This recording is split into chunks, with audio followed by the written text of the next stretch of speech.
নমস্কার বন্ধুরা, happy with Gopa kitchen cooking এ জানাই তোমাদের সকলকে স্বাগতম। আজকে আমি তোমাদের সাথে শেয়ার করব পাহাড়ি চোনসা ডাল। রেসিপিটা প্রথম থেকে শেষ পর্যন্ত দেখার অনুরোধ রইল। এই চোনসা ডাল বানানোর জন্য এখানে আমি 200 গ্রাম কলাইয়ের ডাল নিয়েছি। কলাইয়ের ডালটা ভালো করে ধুয়ে জলটা ঝরিয়ে এই কিচেন টাওয়ালের মধ্যে রেখে শুকিয়ে নিয়েছি।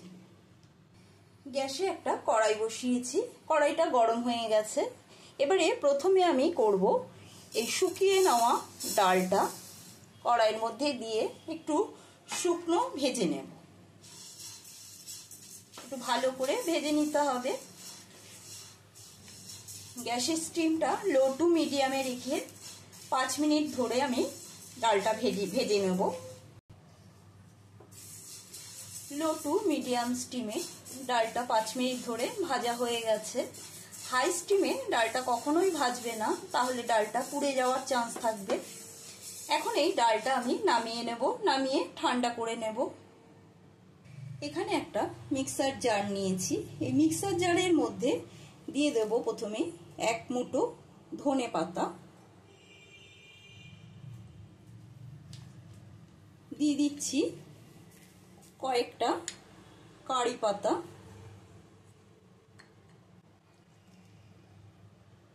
15-16 কোয়া রসুন, 1/2 ইঞ্চি আদা, 4টে কাঁচা লঙ্কা। ঝালটা নিজেদের পরিমাণ বুঝে দেবে। আর দিচ্ছি একটু সামান্য জল। এবারে এটা একটা পেস্ট বানিয়ে নেব। পেস্টটা করে নেওয়া হয়ে গেছে।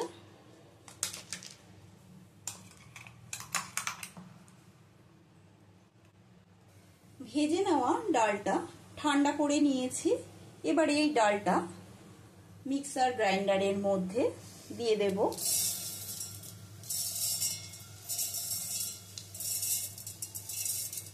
পুরো ডালটা এই মিক্সার গ্রাইন্ডারের মধ্যে দিয়ে একটা পাউডার বানিয়ে নেব।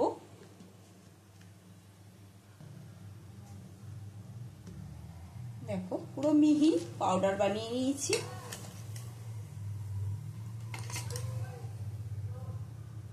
গ্যাসে আবারও কড়াই বসিয়েছি। এবারে এর মধ্যে দিয়ে দিচ্ছি সর্ষের তেল। 3-4 চামচ মতো সর্ষের তেল দিয়ে দিলাম। 3 থেকে 4 চামচ সর্ষের তেল ভালো করে গরম করে নিয়ে এবারে এর মধ্যে ফোড়নে দিয়ে দিচ্ছি সাদা জিরে, দিচ্ছি কালো সর্ষে,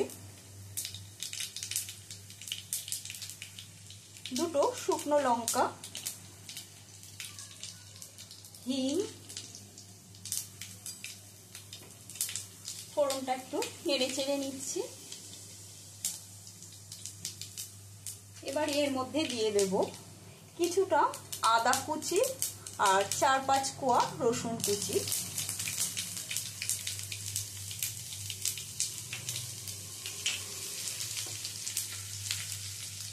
তোমরা যারা নতুন বন্ধু এখনো আমার চ্যানেলটা সাবস্ক্রাইব করে নাওনি, তোমাদের কাছে আমার অনুরোধ রইল চ্যানেলটা সাবস্ক্রাইব করে নেওয়ার, পাশে থাকা বেল আইকনটা প্রেস করে দেবে, যাতে আমার রান্নার নিত্য নতুন নোটিফিকেশনগুলো সবার আগে তোমাদের কাছে পৌঁছে যায়।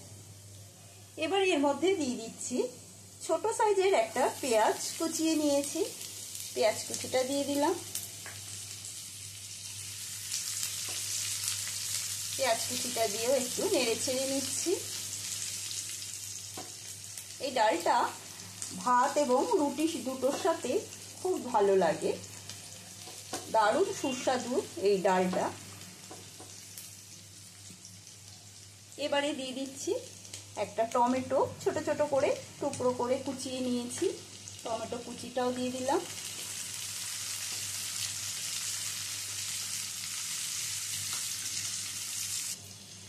এবারে এর মধ্যে দিয়ে দিচ্ছি বেটে নেওয়া ধনে পাতা, রসুন, কাঁচা লঙ্কার পেস্টটা। সেটা দিয়েও মিনিট 2-3 ধরে নাড়িয়ে চাড়িয়ে নেব, জলটা শুকিয়ে যাওয়া পর্যন্ত। দিয়ে দেব স্বাদ অনুসারে লবণ।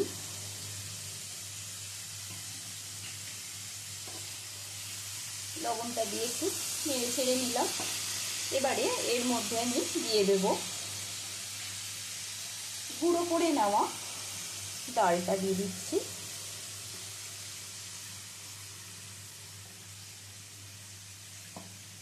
আর দিয়ে দেবো এর মধ্যে 2 চামচ আটা।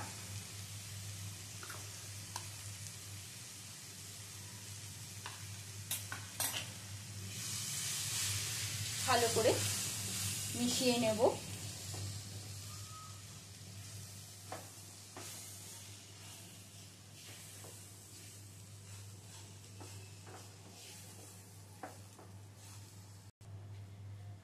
ডালটা ভালো করে মিশিয়ে নিয়েছি। মিশিয়ে নেওয়ার পরে এবার এর মধ্যে আমি দিয়ে দেব গরম জল।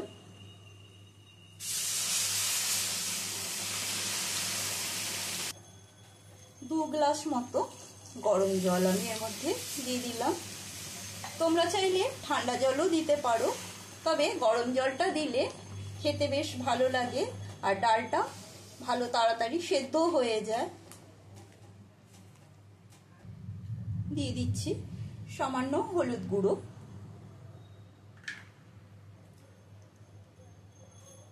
ভালো করে মিশিয়ে নিচ্ছি। এই ডালটা আমি উত্তরাখণ্ড ঘুরতে গিয়ে ওখান থেকে শিখে এসেছি।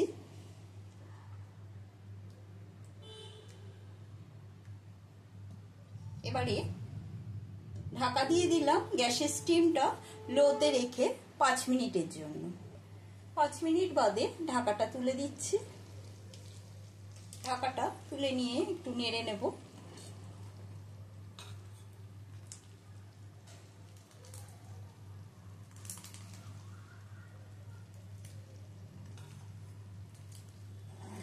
দারুণ সুস্বাদু কিন্তু এই ডালটা হয়।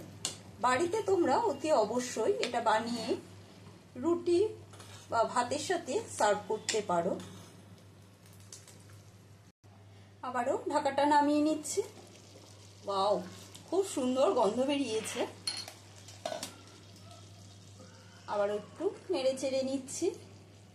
দেখো এরকম একটু ঘন থিকনেসের হবে। এবারে এর ওপর দিয়ে দেব আমি কিছুটা কুচিয়ে নেওয়া ধনেপাতা।